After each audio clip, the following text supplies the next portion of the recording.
The basket. Kleber's got 3 fouls. And he's been a non-factor. The punch that ended a Warriors title defense didn't come from an opponent. It came from a 4-time champion in his own gym, and somebody filmed it. Into the front court. That's what this league buries fastest. Broken eye sockets, broken shooting hands, a Hall of Famer with a black eye he couldn't explain. Not bad. Small forward with 20 boards. Mirotić on the drive. 9 times teammates put hands on each other for real. Some won rings anyway. Some never recovered. Stay with me. It gets harder to believe these men shared a bench. Have this game and set your sights on Vancouver, Seattle, and Denver. Number 9. Draymond Green versus Jordan Poole. Golden State Warriors. Hands it off to Curry. Goes around the world. 4 months earlier, they'd won a championship together. Jordan Poole averaged 18 a game on that team. Draymond Green had 4 rings and a Defensive Player of the Year award. Golden State was the favorite to repeat. Finney-Smith defends. The pump. Got it! Foul! October 5, 2022. Training camp. The Athletic reported a physical altercation at practice. The next day, TMZ published video. Green getting in Poole's face, Poole shoving him away, and Green answering with a right hand to the jaw. The punch knocked Poole to the floor, and Green stood over him until teammates and coaches pulled him off. The basket. Kleber's got 3 fouls. And he's been a non-factor. Here's what made this one different from every other entry on this list. Every other fight is a story somebody told you later. This one is footage. The Warriors hired a law firm to find whoever leaked the video. The investigation went nowhere. Green was fined by the team and voluntarily stepped away for a stretch, but he never missed a game and the league never disciplined him. Now look at what the season became. Length, that shooting ability. It's an offensive rebound for Curry. The defending champions finished 44-38, 6th in the West. They went 33-8 at home and 11-30 on the road. They survived Sacramento in 7, then lost to the Lakers in 6 in the conference semifinals. Poole, the fake, the fire, inside, Green, got it! It was the first time in the Steve Kerr era that Golden State lost a playoff series to a Western Conference opponent. Kerr's assessment afterward was blunt. This wasn't a championship team, or they'd still be playing. Poole was traded to Washington that summer in the deal that brought Chris Paul to Golden State. Years later, Green was still apologizing publicly, saying he shouldn't have thrown the punch. Finish by Draymond Green taking the contact and getting it in. And here's the piece that ties this entire list together. The head coach who had to walk into that gym and clean it up, the man who had to stand in front of a locker room and explain how a champion knocked out a teammate, was Steve Kerr. The same Steve Kerr who took a Michael Jordan right hand in 1995 and went on to win 5 rings. He knew exactly what he was looking at. He also knew it doesn't always end the way his did. 11-1 run by Dallas and 2 threes for Bullock. Number 8. Gilbert Arenas versus Javaris Crittenton, Washington Wizards. Well, you can see that he's hobbling. Jameson is hobbling. This is where it stops being about punches. December 2009. The Wizards are flying home from Phoenix, and there's a card game in the back of the plane. Arenas is a 3-time All-Star. He'd signed a 6-year, $111 million contract in 2008 after turning down the max. Shooting at 42%. James, hard drive inside. Caron Butler wrote in his memoir that the dispute was over $1,100. Anton Jameson had to restrain them. They were still going at it when the plane landed and still going at it in the shuttle van, with team president Ernie Grunfeld asking Butler to calm them down. The two issued threats about what would happen at the next practice. 2 days later, at the arena, they kept the promise. 18 rebounds. Butler described walking into the locker room and finding Arenas standing in front of the stalls that had once been Michael Jordan's, with 4 guns laid out, telling Crittenton to pick one. Crittenton turned around, pulled out his own, already loaded, cocked it, and pointed it at him. Stay with me, because the fallout is the story. See, if you're going to cut James off, if you're going to cut... Commissioner David Stern suspended both men for the remainder of the 2009-10 season. Both pleaded guilty to gun charges. Arenas served 30 days in a halfway house. Crittenton got probation. Arenas was traded to Orlando midway through the following season. Crittenton never played in the NBA again. Offensive boards for Jeffries here in the last couple of seconds.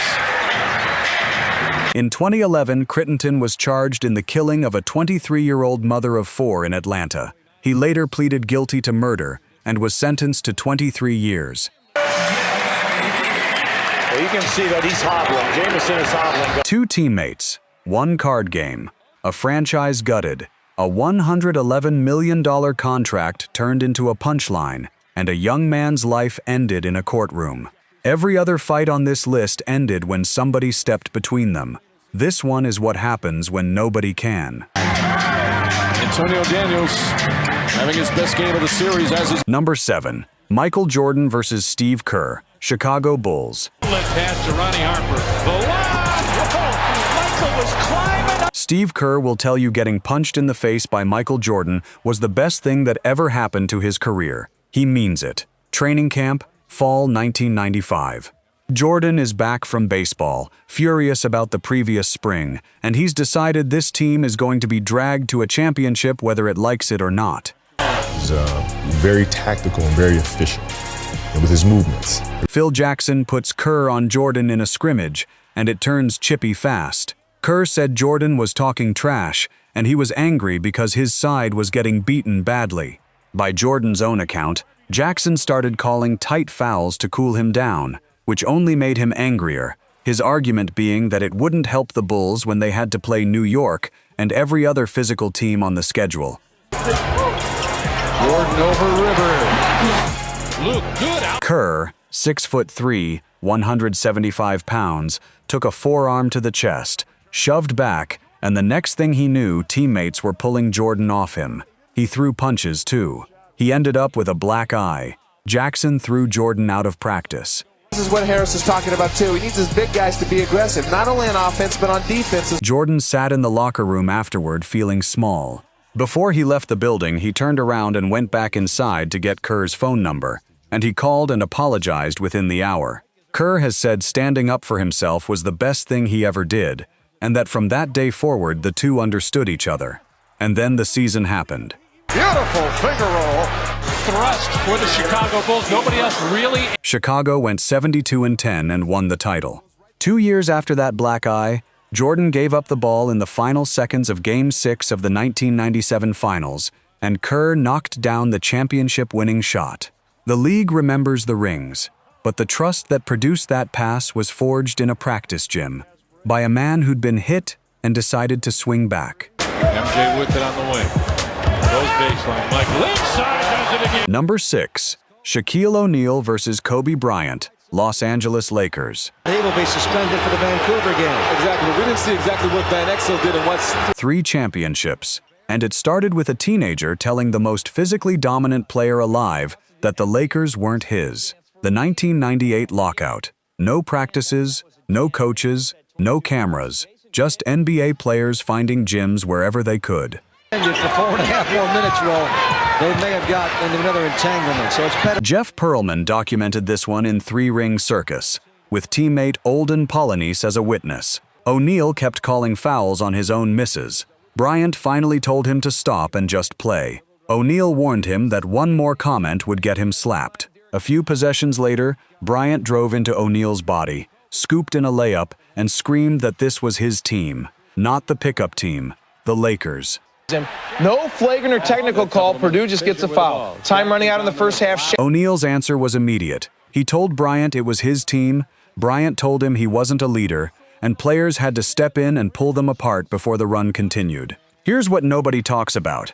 That wasn't a bad day. That was the operating condition for the next 6 years. With this loss, the Spurs will fall to 53-26. Isiah Ryder later said that when he joined the Lakers, O'Neal told him there was $10,000 sitting in the locker room, in $1 bills, if Ryder ever got into it with Bryant and handled his business. 3 days into his tenure, a teammate putting a bounty on a teammate. John Barry gets Willie Burton up but never shot. And they still won 3 straight titles, 2000, 2001, 2002. the most gifted pairing of that era, and it functioned exactly as long as winning covered the noise. In 2004, the Lakers traded O'Neal to Miami, and the dynasty was over. For 4.5 more minutes, Will, they may have got into another entanglement, so it's better. You can win rings with a man you can't stand. You just can't do it forever. That one was two superstars fighting for a franchise. The next one is a superstar and an end-of-the-bench shooter, and it might be the most productive punch in league history. Their fifth guy, Kobe all the way in. It's Kobe time now. Number 5, Isiah Thomas versus Bill Laimbeer, Detroit Pistons. Post-up threat for Detroit. 3-on-2, they're going to try the 3. 2 championships, 2 of the most recognizable bad boys who ever lived, and the fight that effectively closed the book on both of them happened in an empty practice gym in Auburn Hills. Darryl Walker has given them some of that energy that Cliff Levingston used to give them, but it comes in a different way. November 16, 1993. Isiah Thomas is 6'1", 185 pounds. Bill Laimbeer is 6'11", 260. They'd been teammates for over a decade, and they'd won it all together in '89 and '90. But that fall, Laimbeer's elbows had already put Thomas on the injury report once. Thomas had broken a rib after taking a Laimbeer elbow in a preseason practice on October 30th. Then it happened again. Rivalry remains very intense. Dumars hits again, and neither team. Witnesses said Thomas snapped after absorbing another elbow. He punched Laimbeer in the back of the head and broke his right hand, his shooting hand, an injury that sidelined him 4 to 6 weeks. Neither player was disciplined. Isiah Thomas with a most difficult shot. He drew contact. He was just. The Detroit Free Press reported that Thomas swung wildly and missed first, that teammates and coach Don Chaney separated them, and that when the two kept shouting, Thomas swung again and connected. Chaney called off practice. About it, and in particular when you have Mills on the floor, who is an outstanding post-up player. Here's the detail that tells you everything about that team. Olden Polynice said that when the Pistons flew out for their next game, Thomas and Laimbeer were sitting there playing cards with Joe Dumars like nothing had happened, Isiah with a cast on his hand. And if you grew up on those Pistons, you know what came next.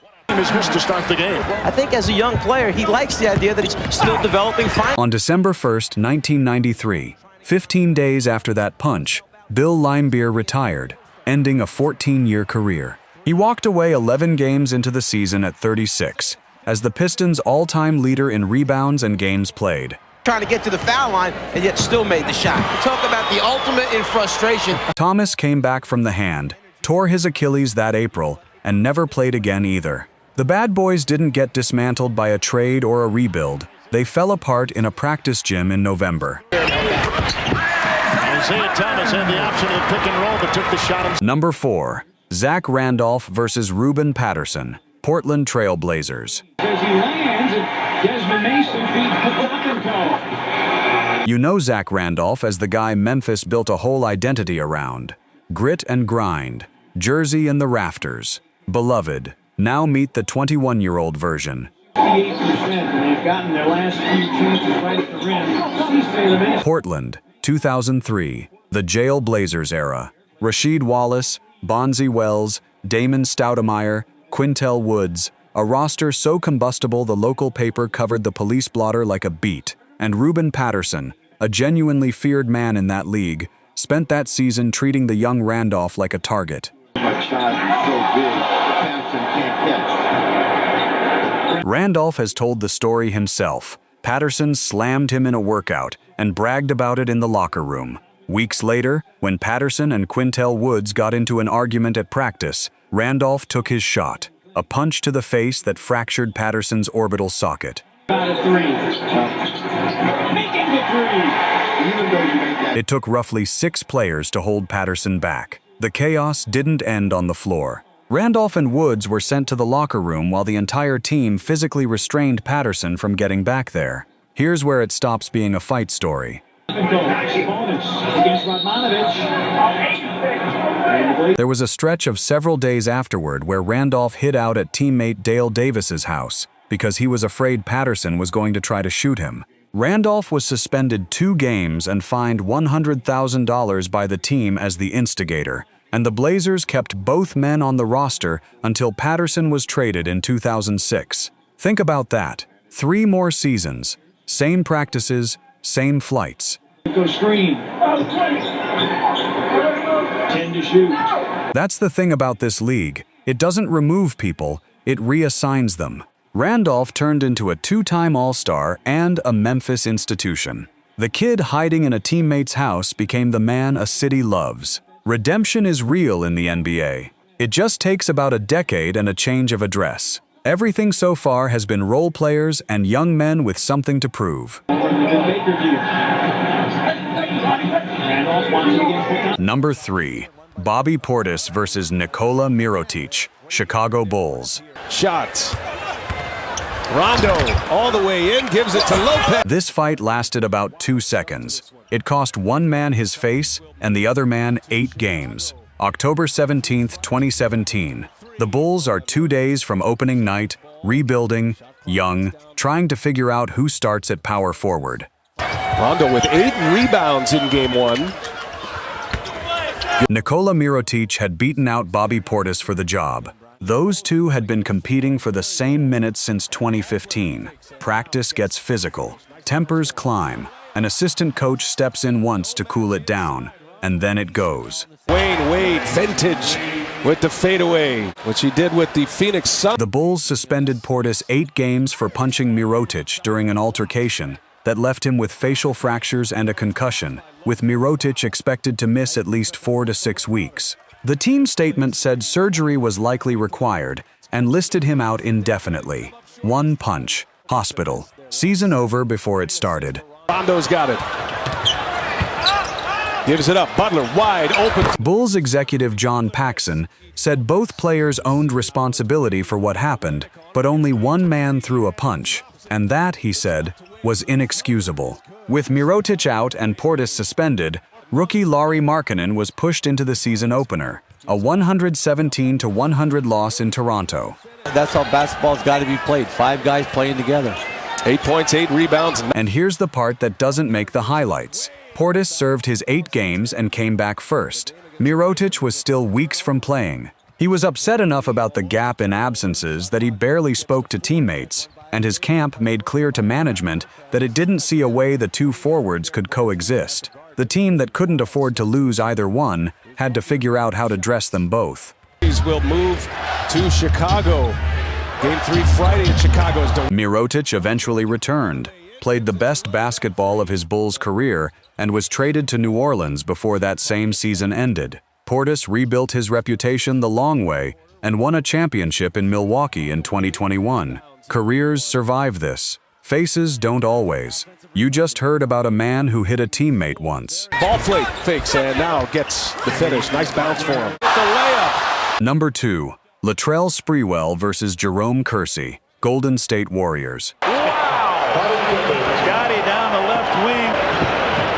Everybody remembers what Latrell Sprewell did to his coach. Almost nobody remembers that the league got a warning first and looked away. Golden State, 1995. Sprewell is the best player on the roster and about to become the face of the franchise. Shot off, Cycli inside, couldn't get it, rebound. He'd already made All-NBA First Team in 1994. By 1996, he'd been named team captain and handed a 4-year, $32 million contract, and in 1996-97, he averaged a career-high 24.2 points, 5th in the entire league. Now here's what the highlight reel leaves out. Great quick step by Michael, brings it back and put Barry up high. In 1995, Sprewell fought teammate Jerome Kersey at practice, left the gym, and came back carrying a 2x4, and reportedly threatened to return with a gun. Kersey was a grown man and a finals veteran, a guy who'd spent a decade in Portland getting hit by everybody in the Western Conference. Michael finds him bullet pass down low. He wasn't the aggressor in anybody's story, and that wasn't the first one either. 2 years earlier, Sprewell had gone at it with teammate Byron Houston, who was listed around 250 pounds. Stay with me, because this is where it turns. And MJ on the board. Can't do it. Nothing happened. The Warriors kept him, promoted him to captain, and paid him. 2 years later, on December 1st, 1997, Sprewell grabbed head coach P.J. Carlesimo by the throat, during practice, left the floor, and came back to go at him again. The league suspended him 68 games, the incident that overshadowed his entire career. Scotty down the left wing.